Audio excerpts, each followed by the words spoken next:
नाम पूजा दुवाल हो। म भक्तपुरमा बेस्ड भिजुअल आर्टिस्ट हो।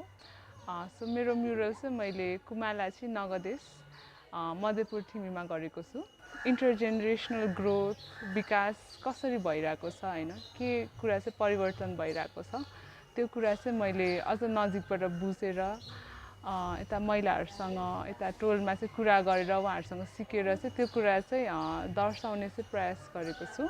नगदेशको ठिमीको चाहिँ नि मेन अकुपेसन भनेको चाहिँ फार्मिङ हो हैन। अनि ठिमीमा चाहिँ हाम्रो पट्रीहरू पनि हुन्छ हैन।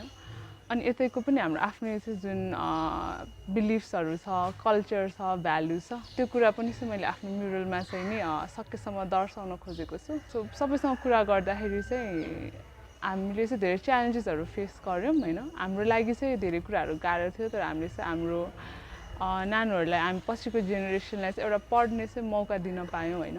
शिक्षाले चाहिँ धेरै कुरा चाहिँ नि अपर्च्युनिटिजहरू अप्सन्सहरू चाहिँ आयो। अनि त्यही भएर चाहिँ हाम्रो नेक्स्ट जेनेरेसन अफ वुमेनलाई चाहिँ नि अझ धेरै चोइसेस भयो भन्ने चाहिँ कुरा आयो। त्यही भएर चाहिँ मेरो म्युरलमा चाहिँ मैले डिफ्रेन्ट स्टेजेसको वुमेनलाई चाहिँ कसैले चाहिँ फार्मिङ गरिराख्नु भएको छ, कोही वुमेन चाहिँ हाम्रो टोलमै बसेर चाहिँ कुरा गर्दै हुनुहुन्छ, सेयरिङ गर्दै हुनुहुन्छ हैन। कोही चाहिँ पूजा गर्दै हुनुहुन्छ, कोही चाहिँ आफ्नै एउटा पसल खोलेर सिलाइ पसलमा सिलाइ गर्दै हुनुहुन्छ। अनि सबैसँग चाहिँ एन्डमा छ भने सानो नानुले चाहिँ लेखिरहेको छ। अनि मैले चाहिँ त्यसमा चाहिँ जी भनेर चाहिँ लेखेको छु। जी भनेको चाहिँ हामी नेवारीमा चाहिँ हामी हो।